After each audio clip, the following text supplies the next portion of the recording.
Hi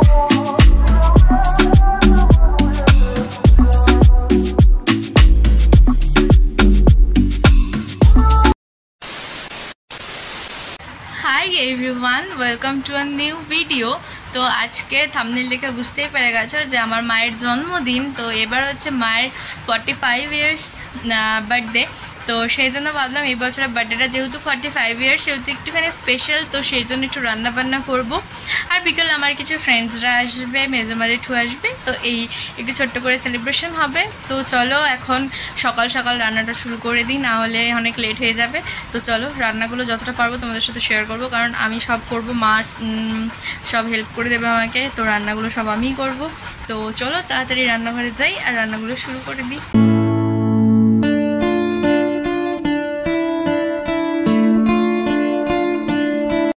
তো প্রথমেই চলে এসেছি রান্নাঘরে, নিয়ে সবজির একটা সমাহার নিয়ে বসেছি, বাজারেই বলতে পারো। তো সবজি টবজি কাটা হয়ে গেলে এদিকে চিংড়ি মাছটা বসিয়ে দিয়েছি ভাজতে, আর এদিকে আমি যে পেস্টগুলো লাগবে আদা রসুন পেঁয়াজ টমেটো সব পেস্ট করে নিয়েছি। আর এখানে আমি চিকেন যেটা হবে রাতে সেটার জন্য আলু কেটে ভেজে রাখছি। আর এখানে এখন মাছে নুন হলুদ মাখাবো। আর মাছ আমি একটু বেশি করেই এনেছি, যেহেতু রাতেও অনেকজন খাওয়া দাওয়া করবে, আবার দুপুরেও আমরা খাওয়া দাওয়া করবো, সেই জন্য মাছটা বেশ অনেকটাই এনেছি। আর মাছের মাথাটা এনেছি মায়ের জন্য। তো মাছে এখন আগে নুন হলুদটা মাখিয়ে রাখবো, আর তারপরে মাছটা ভেজে মাছের তরকারিটাও করে ফেলবো। তো সকাল সকাল ঘুম থেকে উঠে বাজার করা থেকে শুরু করে সব কিছু করা, তো ওগুলো ভিডিও করার পসিবল হয়নি যেহেতু একা হাতে সব করছি। আর তারপরে মাছটাও ভাজতে বসিয়ে দিয়েছিলাম, আর এই সাইডে আমি আলুটাও ভাজতে বসিয়েছিলাম, যেটা চিকেনের রাতে লাগবে। এক সাইডে মাছ ভাজা হচ্ছে আর এক সাইডে হচ্ছে চিকেনের আলু ভাজা। আর দাঁড়াও তোমাদেরকে একবার চিকেনটাও দেখিয়ে দিই। এই দেখো এতগুলো চিকেন আনা হয়েছে। এতগুলো চিকেন হয়তো লাগবে না, বাট তাও। আর এদিকে দেখো চিংড়ির মালাইকারিটাও হয়ে গেছে। সব রেসিপি তোমাদের সাথে শেয়ার করতে পারলাম না, কারণ বুঝতেই পারছো একা হাতে করছি তাই জন্য। আর এখানে হচ্ছে দই পটল। আর দেখো এখানে আমি সব কিছু বেড়েও নিচ্ছি, মাছের মাথা চিংড়ি মাছের মালাইকারি চিকেন দই পটল সব কিছু। আর আমাদের বাজারে না চিংড়ি মাছের সাইজটা বেশি বড় পাওয়া যায় না, তাই যেই সাইজটা পেয়েছি সেটাই নিয়ে চলে এসেছি। এবার আমি যাবো স্নানে। তো আমি রান্না বান্না করে চলে গেছিলাম স্নান করতে। জানি আমাকে দেখে মনে হচ্ছে না যে স্নান করে এসেছি, কারণ বিভৎস গরম বাবা, কি আর বলবো। তো যাই হোক, এখানে মায়ের সব থালা টালা সাজানো টান কোথায় দেখা যাচ্ছে না, এই যে সাজানো সব হয়ে গেছে। তো চলো মেনুটা তোমাদের দেখাই কি কি রয়েছে। তো এই হলো আজকের মেনু। ফার্স্ট থেকে তোমাদেরকে বলি, এটা পায়েস যেটা জন্মদিনে মাস্ট, এটা ভেজ ডাল, এটা দই পটল, এটা গলদা চিংড়ি। গলদা চিংড়ি মানে তো আগেই বললাম যে আমাদের বাজারে খুব একটা বড় চিংড়ি পাওয়া যায় না। আমার মা যেহেতু লেজা প্রেমী মানুষ, তাই তার জন্য রুইয়ের লেজা, মাছের মাথা, চিকেন, চাটনি, মিষ্টি, দই মিষ্টি, আর ভাত আর 5 রকমের ভাজা। কেমন লাগলো সেটা অবশ্যই কমেন্ট করো। মা এখানে বসে পড়েছে খেতে। তো মাকে এবার আগে আমি গিফটটা দিয়ে নিই। দাঁড়া পরে সরা, আগে গিফটটা নিয়ে নাও। এই যে তোমার গিফট, দাঁড়াও বা হাত দিয়ে না, ডান হাত দিয়ে দেবো, ডান হাত। এই নাও তোমার happy birthday gift. Thank you.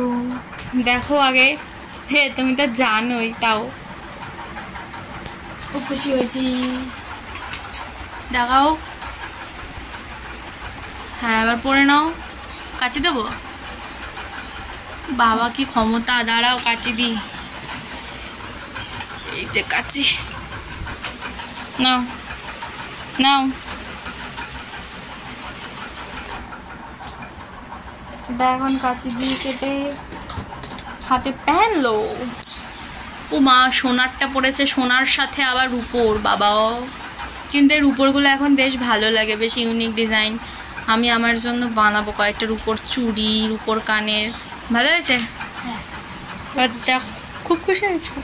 বাবা ধন্যবাদ, তাহলে আমাকে রিটার্ন গিফট দিও। হ্যাঁ হ্যাঁ, এও এবার খাওয়া দাওয়া শুরু করে দেবে। দাঁড়াও কয়েকটা ছবি তুলে নি, দাঁড়াও। Few moments later. দুপুরবেলা খাওয়া দাওয়া করে ঘুমিয়ে পড়েছিলাম, কারণ ভীষণই টায়ার্ড ছিলাম।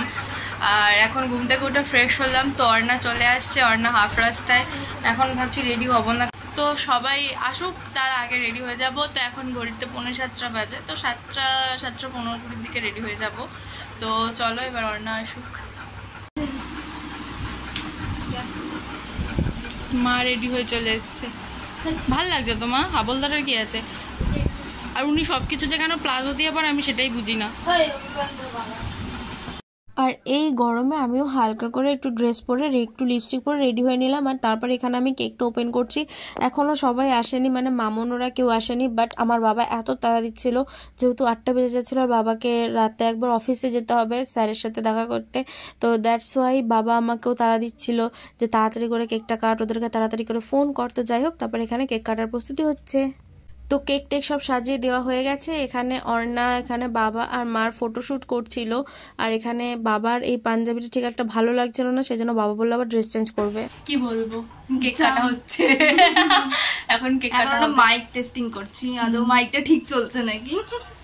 তো দেখো তোমরা, বাবা পাঞ্জাবি থেকে এই শার্টটাতে শিফট করলো। আর যতক্ষণে বাবা চেঞ্জ করছিল ততক্ষণ আমি আর অর্ণা ওই মাইকটা চেক করছিলাম একটু যে মাইকটা ঠিকঠাক চলছে নাকি। তো যাই হোক, এবার চলো কেক কাটবে। Happy birthday to you, happy birthday to you, happy birthday dear মা।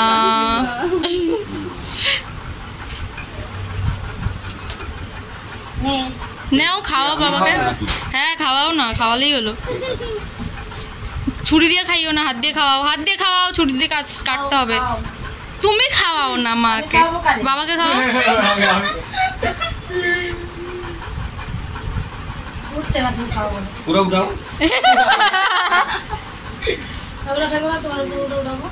আবার একটুখানি কাটো, কেটে ওদেরকে দাও।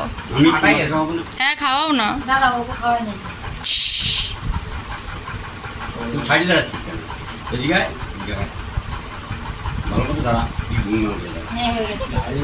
আমরা পানের জলে ভেসে এসেছি।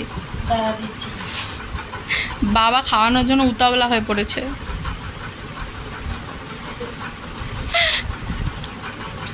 তো বাবাকে আর ভাইকে কেক খাওয়ানোর পরে মা এখন আমাকে আর অর্ণাকে একটু কেক খাওয়াবে, তাই জন্য মা কেকের একটু ভালো পিসটা কেটে নিচ্ছে।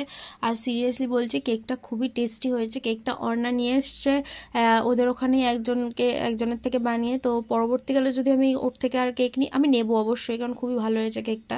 তো তখন আমি ওর ডিটেল তোমাদের সাথে শেয়ার করে দেবো ওখানে। কেকটা ভীষণ টেস্টি ছিল। তো যাই হোক, এবার অর্ণারও দেরি হয়ে যাবে, অর্ণা 9টার ট্রেনে বেরোবে, সেই জন্য আমিও এখানে কেকটা একটু কাটিং করতে বসে পড়লাম, মানে সাইজ করে। আর কেক এরকম একটা জিনিস যেটা লেগে থাকলে পড়ে থাকলে তুলে খেয়ে নিতে হয়, তখন আর হাইজিনের কোনো ব্যাপার থাকে না। তো হাতে লেগেছিল তাই চেটে খেয়ে নিলাম। তো যাই হোক, এখন অর্ণাকেও খেতে দিয়ে দেওয়া হয়েছিল, কারণ ওর 9টার ট্রেন আছে সেই জন্য। তো ও খাওয়া দাওয়া করে বেরোবে, আর এখনও মামুনরা আসতে পারলো না, কি আর বলবো। ভুলে গেছি আম নিতে, আম নালে বাবা দিত একদম। হঠাৎ তুই এনে বলি তখনই মনে পড়লো। ফাইনালি মামুন সাথী আর কাকলি এসছে। যখন অর্ণা বেরোচ্ছিল তখনই ওরা ঢুকছিল। তো যাই হোক, ওদের সাথে একটু আড্ডা ফাড্ডা দিচ্ছিলাম, অ্যান্ড দেন ওরাও বসে পড়েছিল খেতে। আর কাকলির অবস্থাটা দেখো, খেতে খেতে বেচারি হাঁপিয়ে গেছে, তাই হাত পা ছড়িয়ে খাচ্ছে। তো যাই হোক, যা খাও খামো আমি নাকি। Tata, bye bye, see you tomorrow সকালবেলা। তো খাওয়া দাওয়া করে সবাই চলে গেছে, এখন আমি ড্রেস চেঞ্জ করব। আর আমি রাতে কিছু খাবো না, তো সেজন্যই আর কি দাঁড়াও তোমাদের সাথে মায়ের গিফটগুলো শেয়ার করি, যে অর্ণা কী গিফট দিয়েছে আর মামুন সাথী কাকলি কী গিফট দিয়েছে সেটাও শেয়ার করি। তো এই গিফটটা দিয়েছে হচ্ছে মামুন সাথী আর কাকলি, ওরা এই গিফটটা দিয়েছে। এটা ভীষণ সুন্দর হয়েছে, বেশ ভাল লাগছে জিনিসটা দেখতে। তো এটা আমি ভেবেছি এইখানটাতে রেখে দেবো আমার শোপিস হিসেবে। এখানটাতে থাকলে কয়েকটা ফ্লাওয়ার কিনতে হবে, সেগুলো দিয়ে দেবো। আর এই সুন্দর ল্যাভেন্ডার কালারের একটা 2 পিসের সেট, এটা দিয়েছে হচ্ছে অর্ণা। দাঁড়াও তোমাদের খুলে দেখায়, পুরো সুন্দর। মা একটু টানো তো, বেশ সুন্দর। এটা 3 পিস না 2 পিস, বাহ বেশ সুন্দর জিনিসটা, পুরো কটন। আর মা এরকম টাইপেরই পরে, এরকম প্লাজোই পরে মা চুজ প্যান্ট খুব একটা কম পরে। ল্যাভেন্ডার কালারটাও বেশ সুন্দর, আর এটা অর্ণার ফেভারিট কালার ল্যাভেন্ডার। কেমন লেগেছে গিফটগুলো? খুব ভালো লেগেছে, খুব সুন্দর হয়েছে। আর তোমার পলা বাঁধানোটা খুলে ফেলেছো, যেটা আমি দিয়েছি? পেলে সবারই ভালো লাগে। আর মা যেই জামাটা পরে কেক কেটেছিল, কুর্তিটা, ওটাও আমি দিয়েছি বার্থডে গিফট। ভালো হয়েছে। এটা হচ্ছে অর্ণার ফেভারিট কালার ল্যাভেন্ডার, কিন্তু এই কালারটার জামাগুলো বেশ ভালোই লাগে দেখতে। আর এই যে this is me. Good morning everyone. তো কালকে আমি ভিডিওটা এন্ড করিনি, কারণ কালকে এত কাজ ছিল, মানে সব নিজের হাতে করেছি। তো বাজার করা থেকে, রান্না করা থেকে, সব অ্যারেঞ্জমেন্ট করা থেকে, তো সবাই এসেছিলো, ওদেরকে অ্যাটেন্ড করা থেকে সবটা। তো যেহেতু সবটা নিজের হাতে করা, তো সেই জন্য যেটুকুনি পেরেছি সেটুকুনি ক্লিপ নিয়ে তোমাদের সাথে শেয়ার করেছি। তো চলো ভিডিওটা তাহলে আজকে এখানে এন্ড করছি। আর ভিডিওটা কেমন লাগলো অবশ্যই জানিও। জানি অনেকটা ছোট হয়ে গেছে, তাও ভিডিওটা ভালো লাগলে একটা লাইক করে দিও। চলো টাটা, সবাই ভালো থেকো, সুস্থ থেকো, বাই। দেখা হচ্ছে আবার নতুন একটা ব্লগে।